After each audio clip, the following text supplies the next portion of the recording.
Bien-aimés, nous vous saluons dans le nom de notre Seigneur Jésus-Christ. Soyez les bienvenus à ce culte dominical. Nous allons écouter la parole de Dieu. Et laissez-moi vous dire que nous devons continuer à prier afin que les églises soient entièrement ouvertes pour que nous puissions faire pratiquer la communion spirituelle dans la maison de Dieu.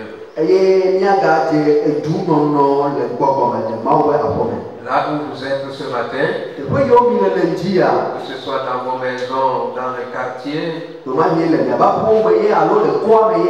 bien dans quelques activités diverses,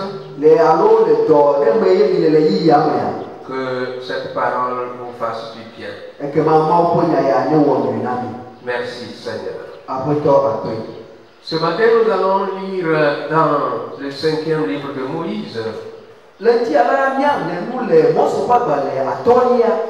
Deutéronome, le chapitre 7. Nous allons lire les versets 25 et 26. Veuillez prendre vos Bibles et nous allons ensemble suivre la lecture en français et en élevé. Là, il est écrit: vous brûlerez au feu les images taillées de leur Dieu. Tu ne convoiteras point et tu ne prendras point pour toi l'argent et l'or qui sont sur elles, de peur que ces choses ne deviennent un piège, car elles sont en abomination à l'Éternel ton Dieu. Tu n'introduiras point une chose abominable dans ta maison, afin que tu ne sois pas comme cette chose dévouée par interdit. Tu l'auras en horreur, tu l'auras en abomination, car c'est une chose dévouée par interdit. Amen. Le thème que nous avons à étudier ce matin est intitulé « Débarrassons nos maisons des choses abominables ».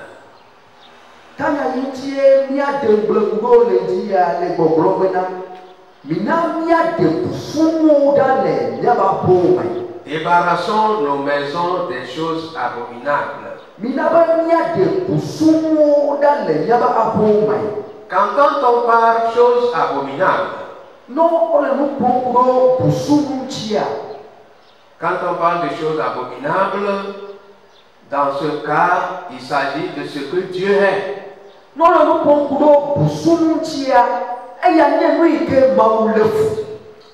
Ce qui a rapport à l'idolâtrie. Ce qui a rapport aux choses que Dieu a interdites.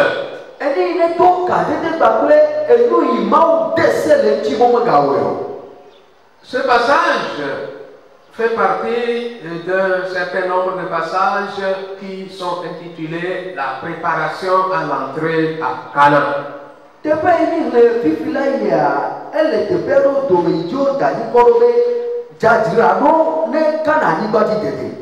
peuple d'Israël, comme vous le savez bien, a été sauvé de la main de Pharaon en Égypte.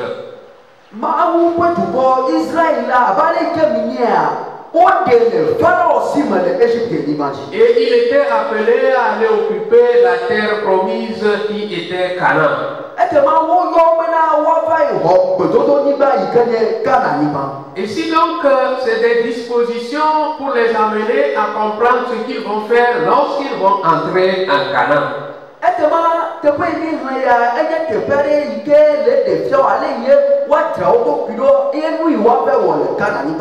Et donc Dieu leur demande de détruire tout ce qui est abominable dans le pays de Canaan. Et que maman les bien bientôt aussi nous décidons les Les statuettes, objets de leur culte et de leur adoration. L'argent et l'or déposés sur des idoles. Dieu avait horreur de ces choses. Voilà pourquoi il a voulu que les Cananéens débarrassent les dieux pour laisser Israël l'occuper.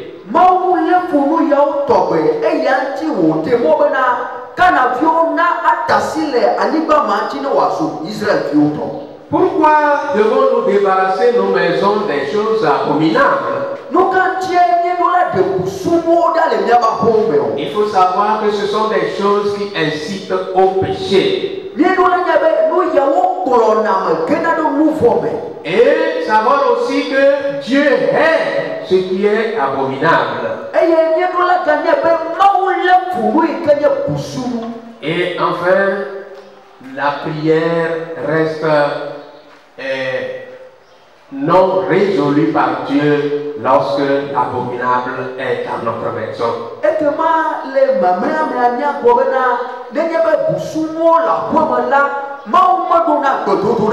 Voilà les 3 points sur lesquels nous allons nous entretenir. Nous parlons dans ce passage des objets taillés qui sont des objets du culte des Cananéens.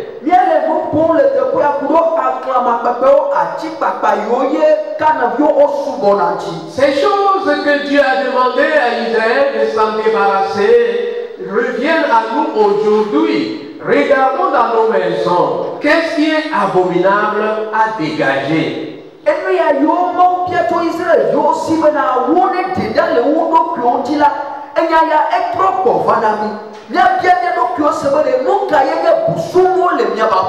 Premièrement, nous allons chercher à voir comment ces choses abominables peuvent inciter au péché.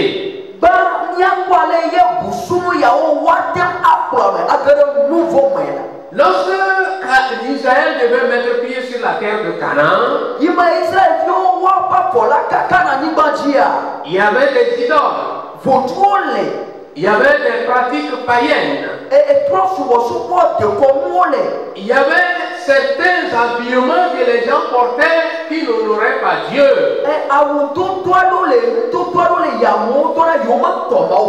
Et toutes ces choses, lorsqu'elles sont dans la maison des Israélites, ça peut les entraîner à aller vers les pratiques idolâtres comme les Cananéens.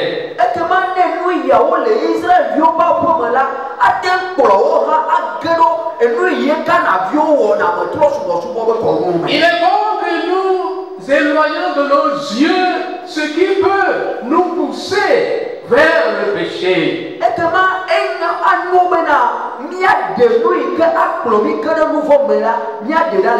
Et c'est pourquoi le psalmiste disait que nous ne nous asseyons pas avec les moqueurs sur le même banc.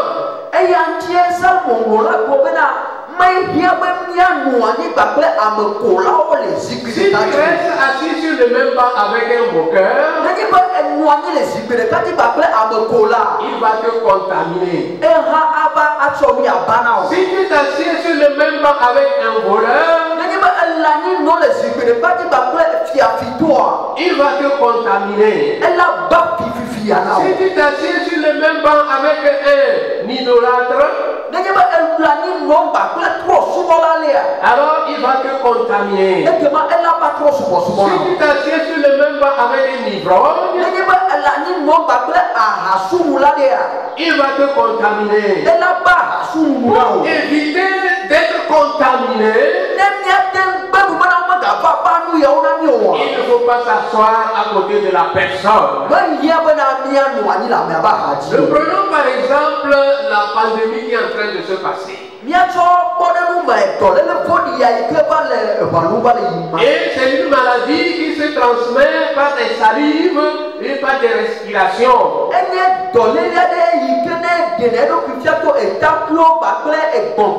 Si toi qui es saint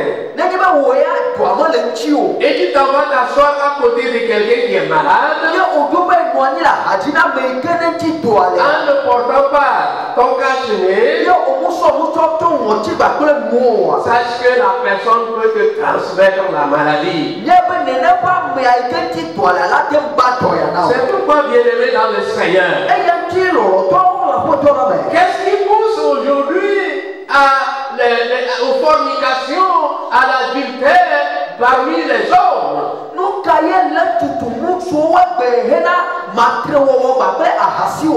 Généralement, des personnes mettent des gravures de pornographie affichées dans leur chambre.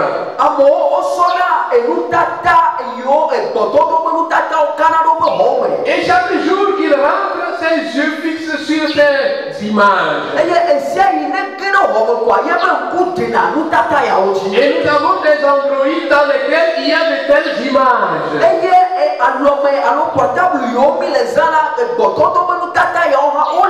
Chaque fois que vous prenez votre androïde, sachez que vous êtes exposé à ces images de pornographie.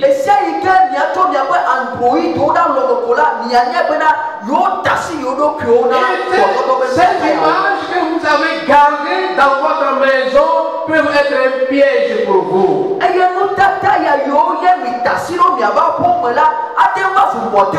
Parce qu'ils vont vous conduire dans l'envie sexuelle. Et c'est ce qui va conduire les gens à vivre l'immoralité sexuelle. Les non-mariés vont sortir pour chercher les filles dehors. Parce que les images là ont captivé leurs pensées. Et leur pensée a été transformée en action. Si nous ne les ôtons pas de notre présence, elle devient une idolâtrie. Ici on a dit à Israël, il y a de l'argent et de l'or qui est posé sur les mondes de terre comme idole. Quand vous allez les voir, vous serez attirés à les prendre pour amener dans vos maisons. Mais sachez que c'est des choses interdites. Et vous devez les fuir. Vous devez les détruire. Plusieurs personnes avaient des pratiques idolâtres avant de se donner à Christ. Ils ont eu des livres magiques. Ils avaient des statuettes de jumeaux dans leur chambre. Toutes ces choses-là doivent être détruites. Afin que l'idole et sa puissance idolâtre ne restent pas dans ta maison. Si vous notez pas de telles choses abominables de votre maison, sachez que vous êtes exposés et votre vie chrétienne est alors fade. Laissez-moi vous souligner encore un autre point.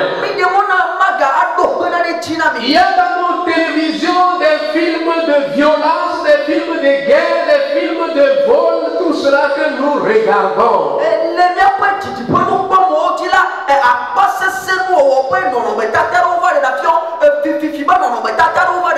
Et nous permettons aussi à nos enfants de les regarder. Et même si nous les refusons de regarder à la maison, avec les androïdes qu'ils ont dans la main, ils vont commencer à feuilleter de telles images. Ils sont donc exposés. Ils sont excités au péché. La violence va rentrer dans leur corps. Les idées de meurtre vont rentrer dans leur corps. Les idées de vol vont rentrer dans leur corps. Ils vont apprendre à pratiquer l'iniquité.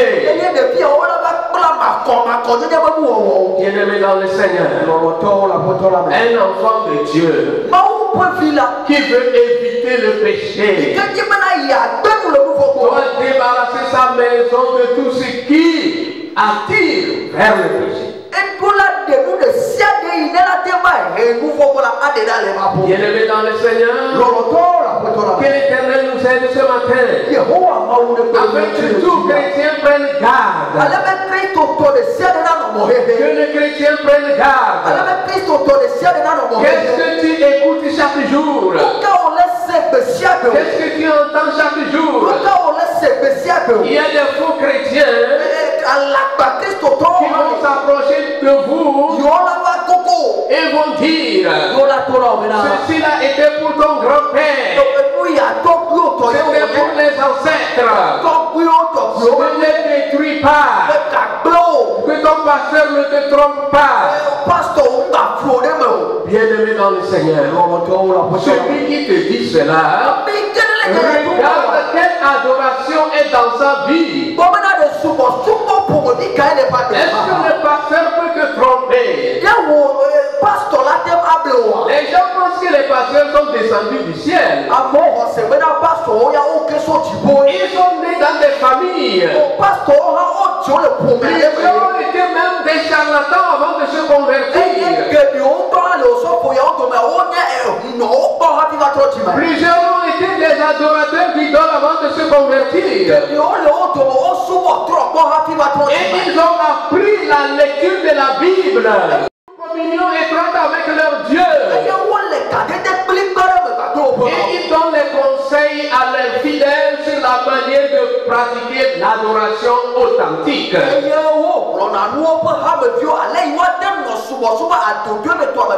Prenons garde à de telles personnes. Et que le Seigneur nous aide à marcher dans la fidélité. Que le Seigneur puisse nous donner la force d'aller plus loin dans la vie chrétienne. Quelqu'un a dit, lorsque le diable n'était pas encore couturier, les gens s'habillaient bien. Et maintenant que Satan est devenu couturier, sortez dans la rue et vous allez voir. Les gens portent des habits sexy. Et ils se promènent dans la rue comme des chiens. Et dans toutes ces pratiques, l'excitation sexuelle vient prendre la place. Et les gens disent: je peux faire tout ce que je veux avec mon corps. Bien-aimé dans le Seigneur, tu n'as pas fabriqué ton corps. Tu n'as pas acheté ton corps au marché.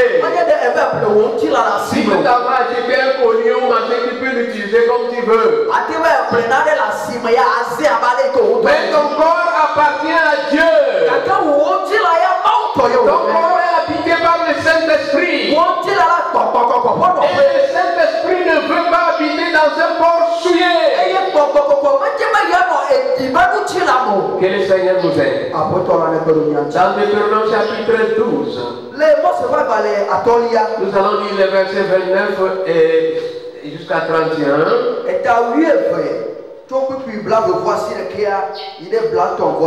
ce qui est Deutéronome chapitre 12.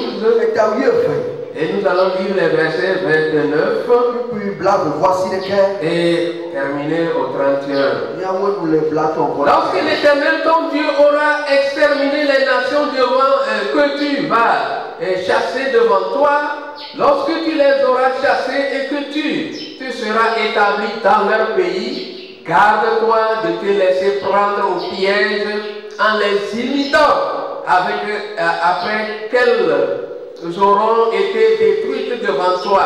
Garde-toi de t'informer de leur Dieu et de dire comment ces nations servaient elles leur Dieu. Moi aussi, je veux faire de même. Tu n'agiras pas ainsi à l'égard de l'Éternel ton Dieu, car elles servaient leur Dieu en faisant toutes les abominations qui sont odieuses à l'Éternel, et même elles brûlaient au feu leurs fils et leurs filles en honneur à leur Dieu. Amen. Amen. Ce verset nous introduit au deuxième point qui dit Dieu ne supporte pas ce qui est abominable.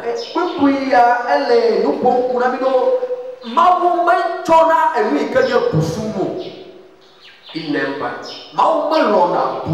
Il ne veut pas voir. Dieu est saint. Et il veut que ceux qui l'adorent soient saints. Je le dis, c'est à cause de leur adoration abominable que Dieu les a chassés devant Israël.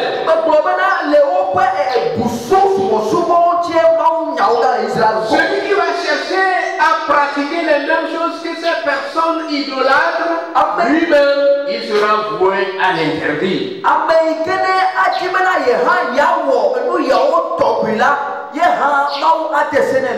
Voilà, Dieu va le chasser. Dieu ne veut pas voir l'abomination.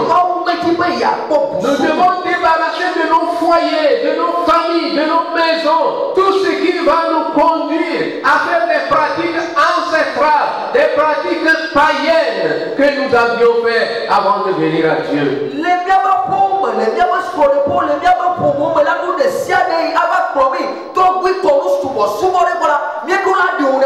Si nous avions voulu servir les idoles, nous aurions pu rester avec les idoles. Mais si nous avons choisi de servir Dieu, sachez que Dieu veut vivre avec nous. Il veut marcher avec nous. Dans Deutéronome 23, 14, il dit car l'Éternel ton Dieu marche au milieu de ton camp.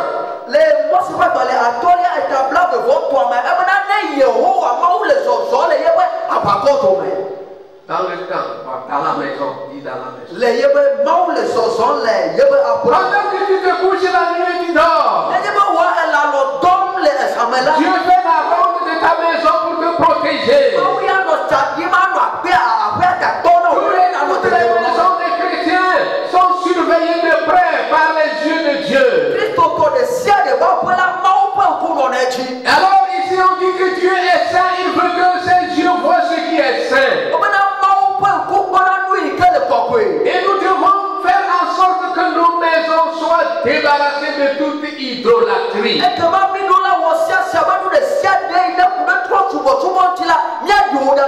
Plusieurs chrétiens vivent dans le malheur parce qu'ils ne laissent pas Dieu venir parcourir leur maison, parcourir leur foyer.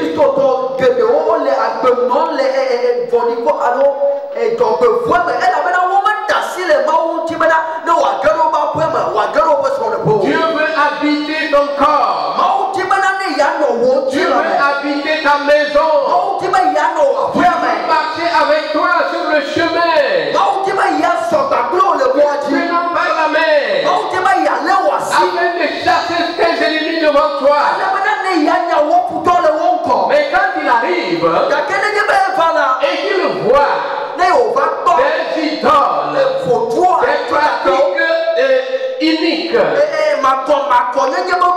des pratiques abominables, il détourne sa face.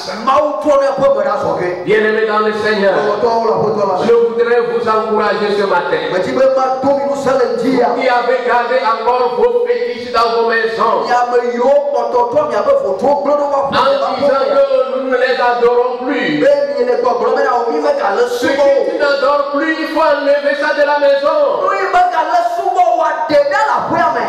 Les gens s'habillaient en sexy et maintenant qu'ils sont devenus chrétiens, ils ont pris les habits sexy, mettre dans leur valise.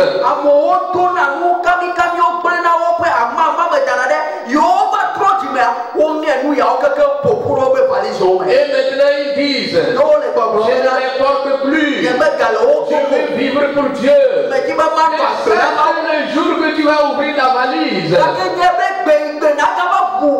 seras encore attiré vers ses habits.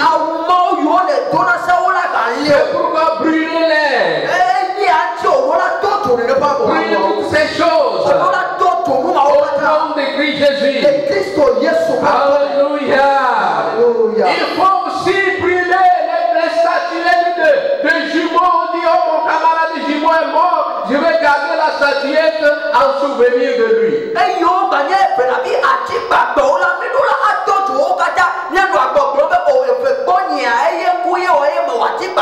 Quel lien y a-t-il entre les vivants et les morts?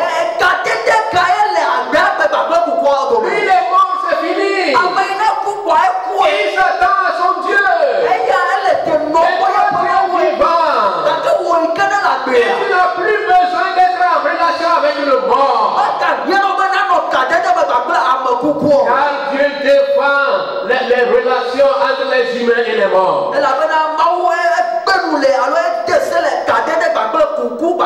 Que nos maisons soient des maisons débarrassées des abominations, parce que Dieu marche au milieu de nos maisons.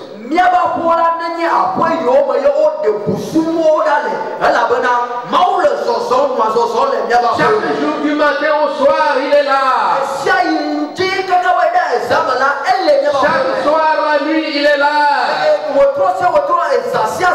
Il veut avoir ses yeux sur ses enfants afin de les conduire pour faire mener les combats contre les ennemis de ses enfants. Bien-aimé dans le Seigneur, veux-tu que Dieu soit toujours régulièrement dans ta maison? Il faut t'éloigner des choses abominables. Les mensonges, les vols, les tricheries, les pratiques contre nature.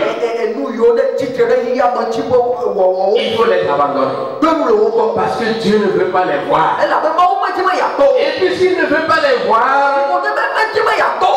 il dit de nous de brûler, de détruire, de chasser de cela de nos yeux.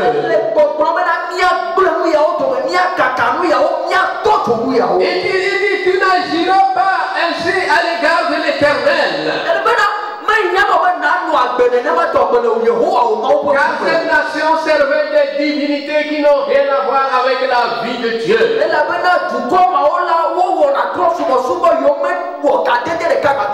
Oh non, je ne pratique plus l'idolâtrie. Oh, je ne vais plus dans les maisons des idoles. Et tu continues à faire des pratiques émanant des idoles. Que le Seigneur nous aide. Qu'est-ce que tu es en train de pratiquer et qui est un danger pour toi et qui éloigne Dieu de ta maison et qui éloigne Dieu de ta maison? Que l'Éternel nous aide afin que nous puissions vraiment marcher avec Dieu. Parce que si nous gardons de telles choses dans nos maisons, nous invitons le diable à prendre le contrôle de nos maisons. Et quand le diable prend le contrôle de ta maison, il devient ton hôte. Alors Dieu s'éloigne de toi. Et c'est dans ce moment que tu vas commencer à dire, mais les gens ont adoré Dieu et ils ont vu les miracles de Dieu. Et moi j'adore Dieu et je ne sens rien. Oui, tu ne dois rien sentir parce que Dieu n'est pas là. Il ne suffit pas de dire je vais à l'église. Tu vas à l'église, mais quelle est ta pratique dans l'adoration? Est-ce que tu as détruit les objets de magie de ta maison? Est-ce que tu as détruit tes idoles? Est-ce que tu as chassé le serpent des mers? Bien-aimé dans le Seigneur, cherchez Dieu et trouvez-le, afin que votre vie soit une vie sainte, pour que vous puissiez marcher avec le Seigneur dans la vérité. Au nom de Christ Jésus. Dans Proverbe 28, verset 9, nous lisons ceci. Le verset 9, lisons cela en hébreu.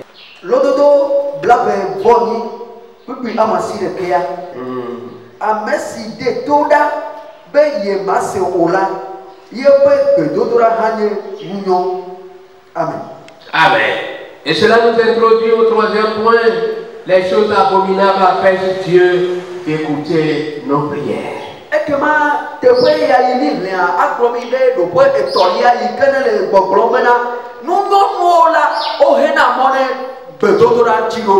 Les péchés dans la vie d'un homme qui va vers Dieu pour demander quelque chose, au lieu de demander le pardon de ses péchés, sa prière n'est pas écoutée par Dieu.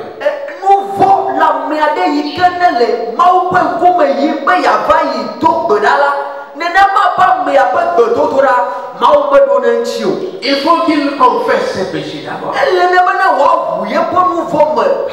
Et c'est pourquoi il est dit dans Ésaïe 59, verset 1 à 2. 59, Ésaïe 59. Verset 1 et 2. Les mains de Dieu ne sont pas trop courtes pour nous sauver. Ses oreilles ne sont pas dures pour entendre nos prières. Mais ce sont nos péchés qui l'empêchent de nous entendre. Bien-aimés dans le Seigneur, nos péchés empêchent Dieu d'entendre même notre prière. Et c'est pourquoi il est dit dans Proverbe que nos prières deviennent une abomination.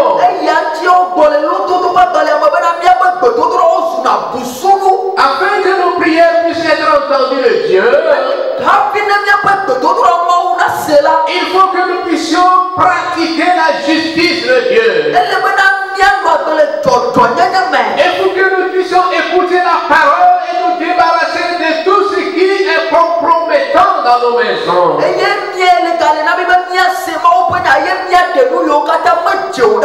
Tout ce qui est dans nos maisons, visible comme invisible, il faut les ôter afin que nos prières soient entendues par Dieu. Lorsque tu te mets à genoux pour demander quelque chose à Dieu, pose-toi la question de savoir, là où je m'agenouille, est-ce que Dieu peut venir là-bas? Là où je suis debout pour prier, est-ce que Dieu peut venir là-bas? Est-ce que cet endroit est déjà saint pour que Dieu vienne? Sinon, Dieu sera loin de nous. Nous allons crier toute la journée. Nous allons gêner 7 jours, 21 jours, 40 jours. Mais la prière restera stérile. La prière restera stérile. Jésus a parlé d'une parabole de 2 hommes qui sont partis pour prier dans le temple. L'un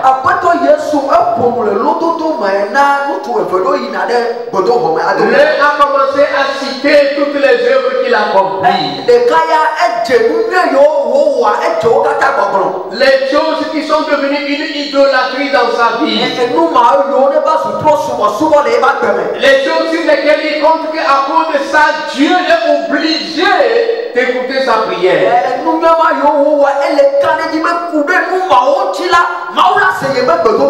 frère, si tu as quelque chose sur lequel tu comptes que cela toi un témoignage devant Dieu, sache que tu te trompes. Oh, mon vie n'a pas ouah, c'est maintenant n'a des légués à tout à c'est dit les maus pour couper y la oué, maula no peut d'autres ya au bleu. Il faut vivre la vie de sanctification. Et l'autre prière en disant, je ne suis pas digne de venir devant toi.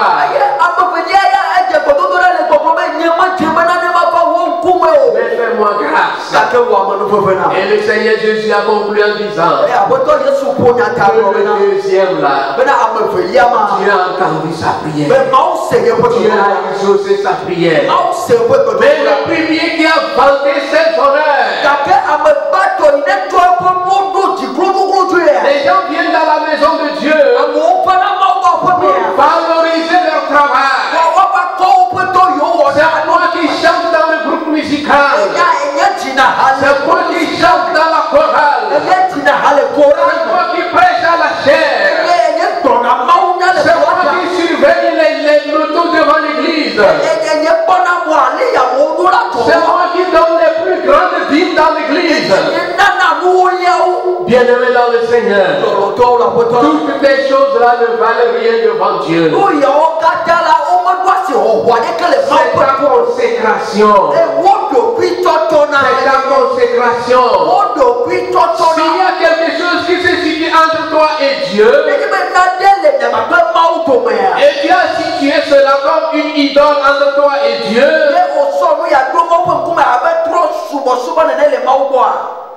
tu ne veux pas, tu ne pourras pas entendre la voix de Dieu. Présente-toi comme un pécheur. Un pécheur sans valeur. Tout ce que tu fais dans l'église n'est qu'un travail. Mais quelle est ta vie? Dieu regarde le cœur. Dieu regarde le cœur. Sinon Jésus n'allait pas féliciter cette veuve vieille qui a donné 2 centimes à l'église alors que d'autres donnaient des centaines de mille.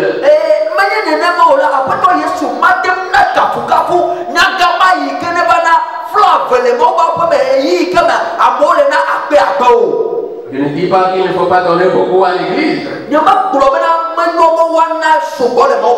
m'as donné beaucoup, mais donne ton cœur à Dieu. Alléluia. On a besoin d'un millionnaire qui donne des millions pour construire l'église.